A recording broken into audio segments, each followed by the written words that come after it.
Bueno, acaba de decirme polo baixo, todo orgulloso, que non ten GPS na lancha. Chega unhas caldeiradas á casa de impresión. Ben, cortamos.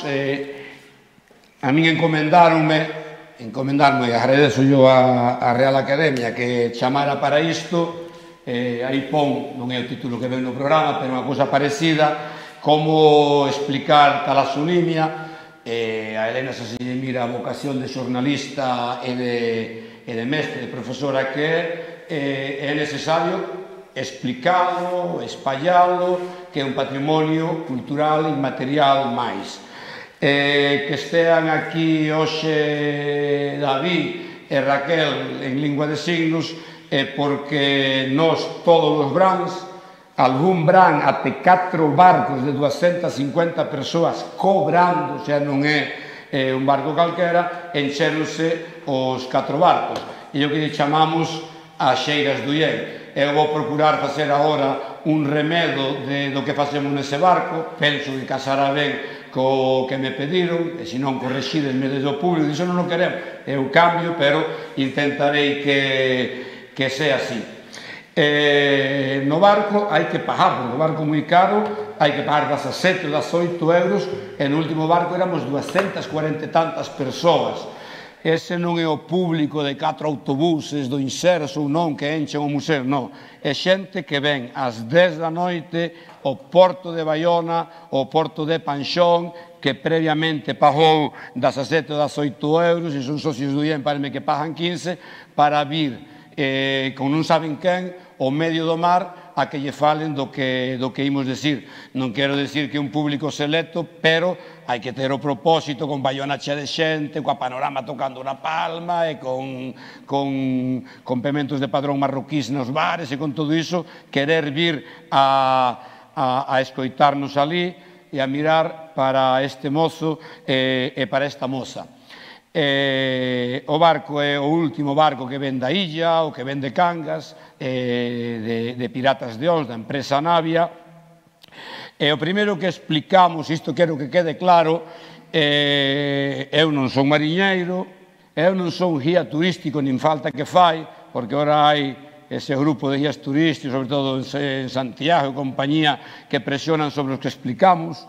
Teremos conflito algún día, estou esperando, pero que non organiza non é o Concello de Baiona, nin a Xunta, nin a Diputación, é unha asociación da sociedade civil que se chama Instituto de Estudos Miñoráns, que imos camiño dos 27 anos de existencia e que levamos, e que nacemos, e están nos nosos estatutos, para estudar, publicar, divulgar e defender, e iso costanos disgustos, non, que non me disgusto, que te deixe falar un alcalde, ti disgustaste. Non, ainda te alegras, bueno, é o que aforramos, porque non decimos o que queren oír, denunciar as agresións ao patrimonio natural ou cultural.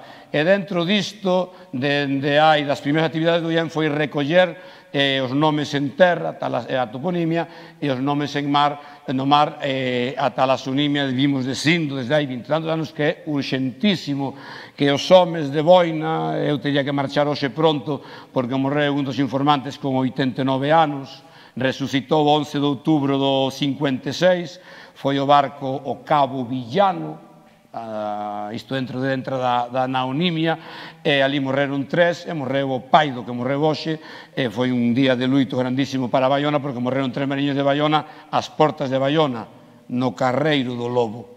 Por non dar volta ao lobo, foron polo carreiro para atallar, e tocou Joelis nunha pedra no Lobato, ou no ABC, e este home tiña entrevistado, que eu teño que regalar as fillas que ten, e dixolle a bordo do barco, que pa, e dixo, fillo, non temos nada que facer e imos morrer. E ali morreron 3, o pai ainda levou pa terra, fixolle todo o que quería facerlle, e nada. E o que nós explicamos é fruito do traballo, chamalle científico, chamalle aficionado, ou aficionado científico que queiras, é os estudos que facemos de recollida. Como facemos, chamámoslle xeiras do IEN, como temos xeiras do IEN a desta semana, non sei cando é, esta semana, que van ao Val do Ellas, ou a semana que ven, a explicar o galego daqueles 3 vilas ou aldeas que hai alá en Cáceres. Facemos estas visitas nocturnas en barco, mira que son raras, nocturnas en barco, ou facemos as nocturnas ao medio do monte a explicar a mellor arte rupestre que hai no mundo que temos no Val de Miñor, inda que pensedes que é Campo Lameiro. É o Val de Miñor onde están os millores petróglifos do mundo, do calcolítico e do bronce. Entón, iso deixámoslo claro de entrada. Deixamos claro que íbamos estar 2 horas, e non estou falando das 2 horas, pero case, e íbamos falar moito, ou algo, perdón, de arqueoloxía, porque dentro do mar íbamos mirar un sitio onde hai muiños naviculares de soporte fixo espectaculares, tamén están no Val de Miñor, as Pinixas pequenas, ou as Jateiras, ou a Porta, ou chamase o mesmo sitio.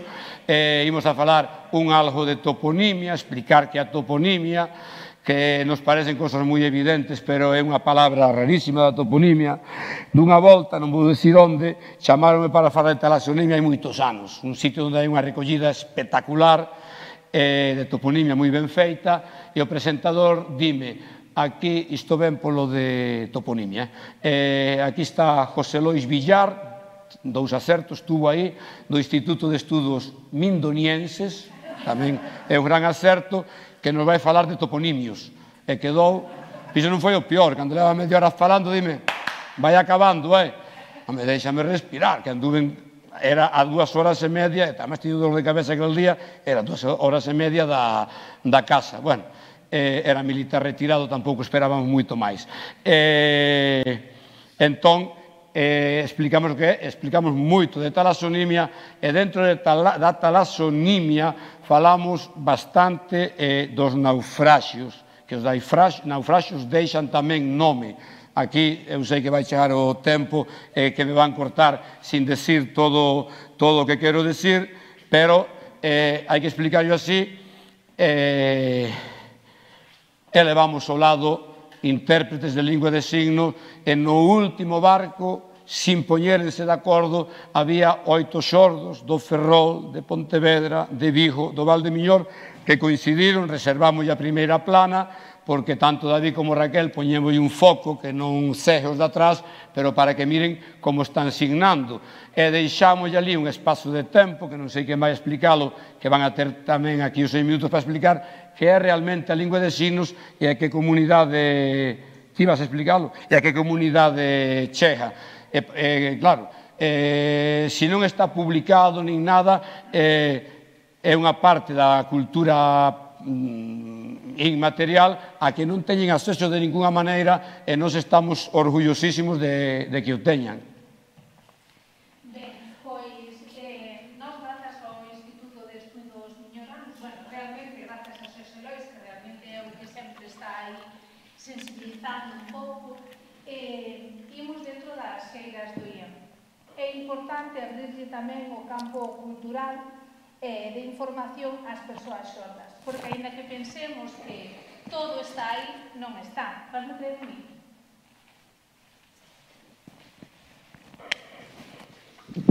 Oído.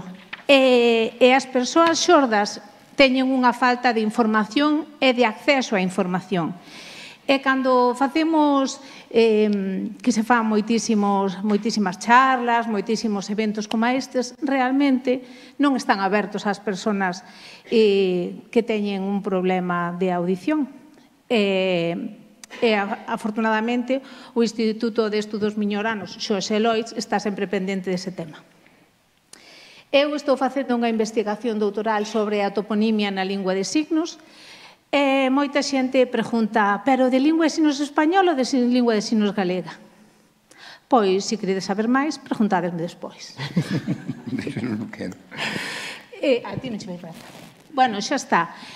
O que quero dicir é que moitas veces, cando pasa o tempo, botámonos as mans á cabeza dicindo, por que non hai isto? Pois porque naquel momento as persoas responsables, porque non só son as institucións as responsables, hai persoas responsables que toman decisións. E moitas veces non toman decisións. E non tomar decisións e deixar cousas para o destino. E o destino agora pregunta: hai lingua de signos galega? A quen lle botamos a culpa?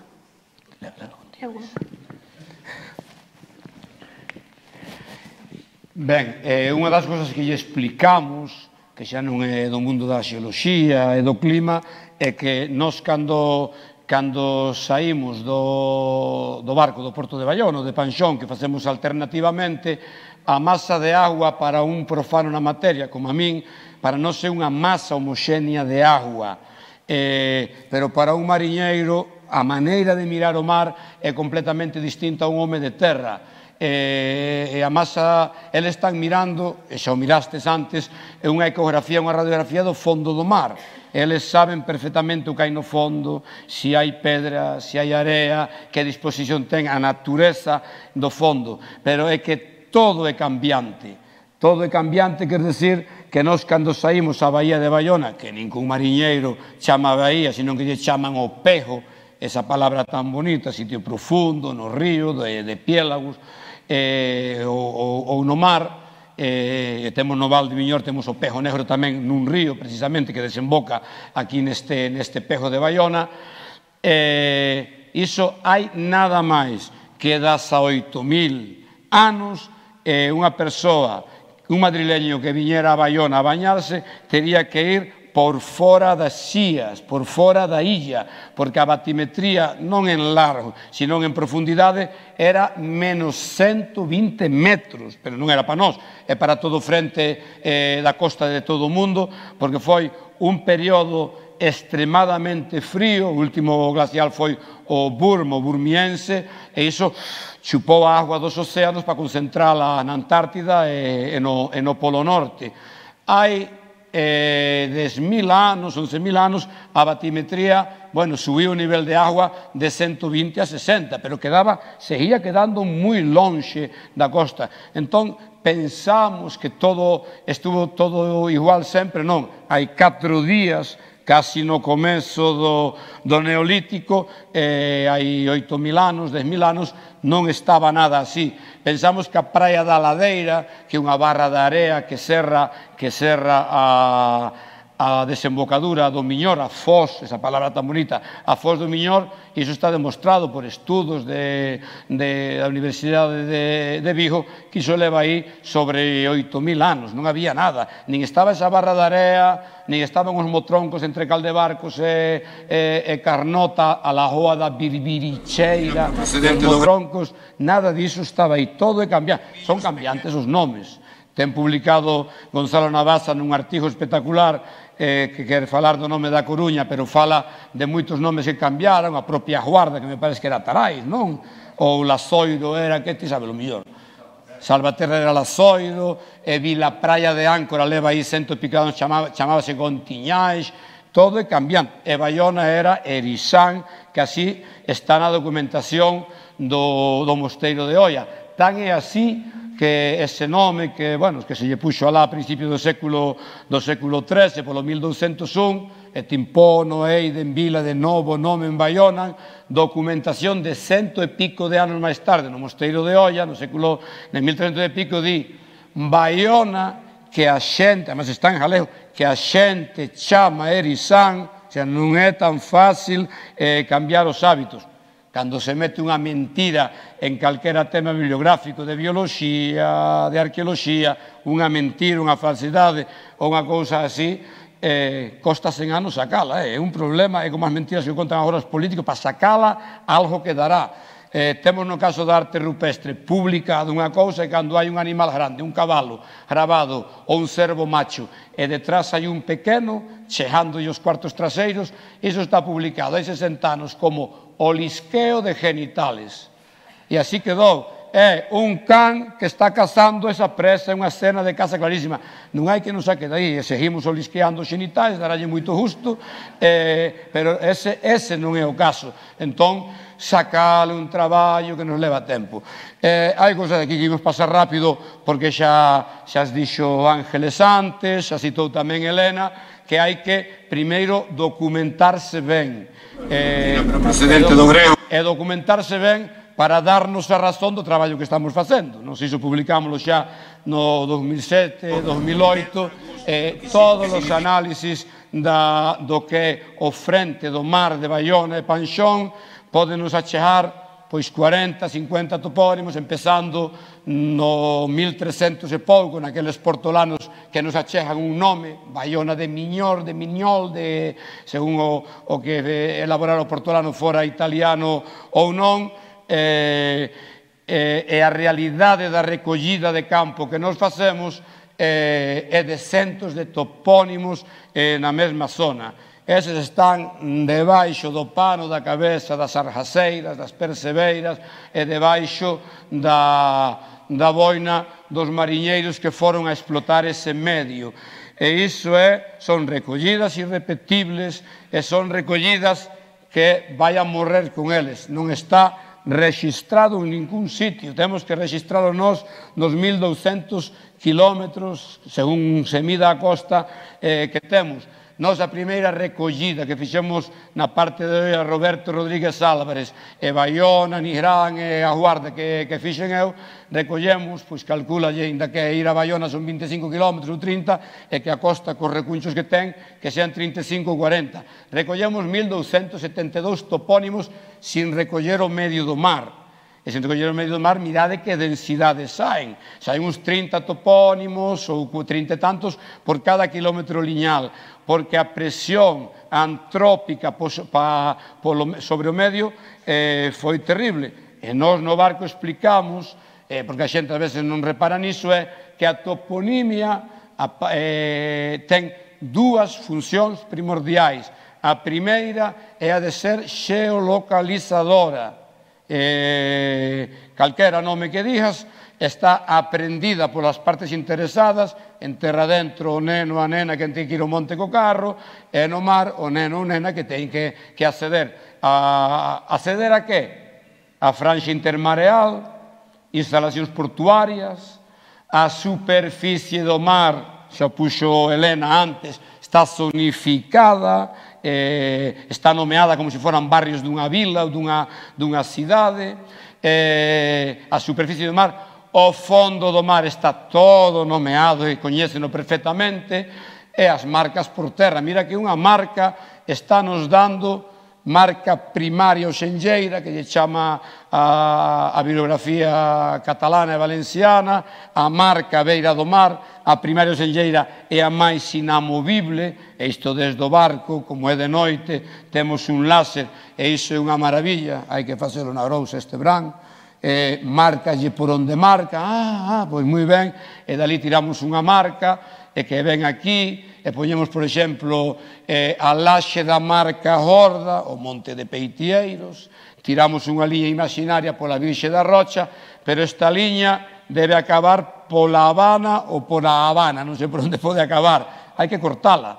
É tal a precisión que ten que tira unha liña da Guarda e din, segundo, isto decían Los Elegantes, un home nacido en 1916, que aprendeu a talasonimia do século XIX, e que o deixou escrito nun caderno de marcas impresionante. A culpa de caderno, eu cando estaba escribindo iso, puxenlle libreta de marcas, e correxindo o texto aquela señora que está ali, a Ana Isabel, e díxome, caderno de marcas, e caderno de marcas vai quedar para sempre na bibliografía, que é un caderniño de marcas, é escrito íntegramente en galego, que é unha pregunta que despois deixarme que vos repita algunhas palabras Tito no debate ou nas preguntas, cun vocabulario espectacular de vexo, non vexo, abicado a barbear, xa un vocabulario, un arjón mariñeiro espectacular, e dos dous mojotes que hai en Santa Trea, onde está a capela e onde está o museo, o segundo mojote, o de atrás, iso a 30 km e 1 centímetro, iso non é nada. E tiran unha liña e non pasa por calquera sitio. Temos o Faro Novo, que agora é un hotel de luxo, e o Faro Vello, que é outra tapería de luxo agora. E non digo de quen. Entón, a pasar polo Faro Vello, pola esquina de riba do Faro Vello, e onde se cortan é a laxe da marca Horda. 7 brazas de fondo, hai unha laxe, unha pedra plana, esa cantidad de datos que dá iso é impresionante. Coa salvedade de que a laxe da marca Horda, ese monte marca Horda, chaman os mariñeiros pola forma ancha que ten, pero que a xente de Gondomar, a esa realidade orográfica, chamalle o alto da Parajuda, os da aldea de atrás de Morjadáns chamanlle o alto da Furna, e os de Malvas, de Maloes, de Xusao, chamanlle ao alto da Furna, e os propios de Peitieiros, Castor, Alonso, Cambra, que nun monte así pequeno nos deu 245 topónimos, unha cousa impresionante de precisión, en terra chamalle o alto das Jaias. É a mesma realidade e ten 4 topónimos. Agora non me dá tempo, pero nós temos en Baiona unha tomada, unha terra de monte, con 5 topónimos dependendo da comunidade, Belesar, Baiona, Sabarís, que se refira a elas. Entón, a xente, isto ben explicado, tamén é certo. É hora de acabar, pero ti... E acabo.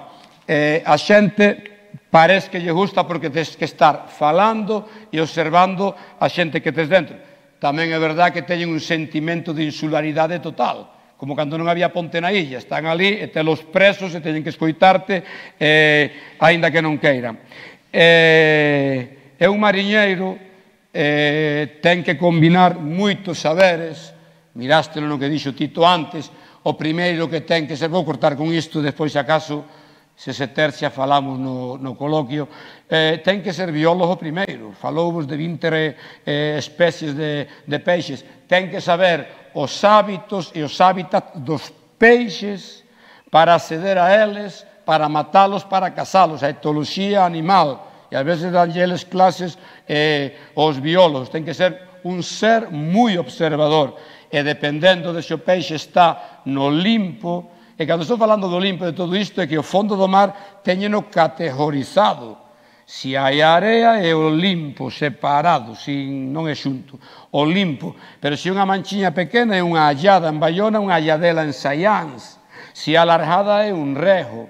E se hai pedra, iso xa ten unha variedade, a pedra por antonomasia é o seco, se unha pedra cando vai xamar é que se mira é un perigo para navegación é un baixo, en Baiona vexo non vexo unha pedra un pouco de arrazo é unha olja, a palabra con en Baiona non existe, está na toponimia en 3 sitios, pero nada máis, pero é un cabezo, e pois hai puntal, hai serra, hai sentulo, hai moitos máis. Está o fondo do mar categorizado sen nunca bucear. Entón, coñecen os peixes, saben os seus hábitos, entón, dependendo de onde vivan, como vivan, cando están en comida, cando non están para desovar, ármanse na casa, este mariñeiro que morreu no Outronte, Gito, o fillo de Luís o Calvo, era espectacular armando aparellos, foi campeón de Galicia e de España de armar os aparellos, nin os da Guardia que falaba mal de vos, nin vos imaginades o que falaba mal de vos, os de Vigo nunca miraron unha rede, e os de Cangas eran uns burros, e decía el, déronos unha brasa de pano para facer, cando eu xa acabara, os de Cangas non empezaran aínda. Pero bueno, iso é a idiosincrasia vosa. E despois, tes que acceder ao medio do mar, quedou vos clarísimo antes con Tito Chirro, volanteiro, molleiro, angariñeiro, jamela, iso ten outras implicacións que non lle deu tempo de explicar, pero que a sabe.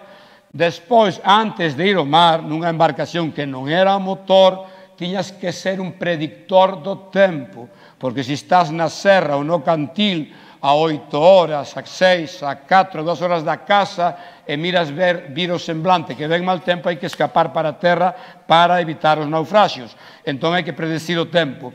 E por último, xa remato, hai que coñecer o fondo do mar, as pedras, que aquí é onde entra o campo do que estamos falando, a talasonimia, os nomes do mar que son, non acabei antes como topónimo, son xeolocalizadores e son descriptivos. Pasa que a descripción, os topónimos co tempo volveronse escuros e pouca xente sabe o que significa Baiona, Guarda, e sobre todo estes topónimos que estudou Edelmiro Bascuas nos hidrónimos, os nomes das illas, que son prerromanos casi todos, perdeuse o sentido da palabra original, que era unha palabra da lingua normal e corrente, falada na casa do galego daquel tempo, e non sabemos que significa, pero foi unha palabra que describía a realidade, xa falamos de laxe, de pedras e todo. Deixo-vos agradecer a David e a Raquel a súa interpretación, e ademais teñen público diante. Gracias.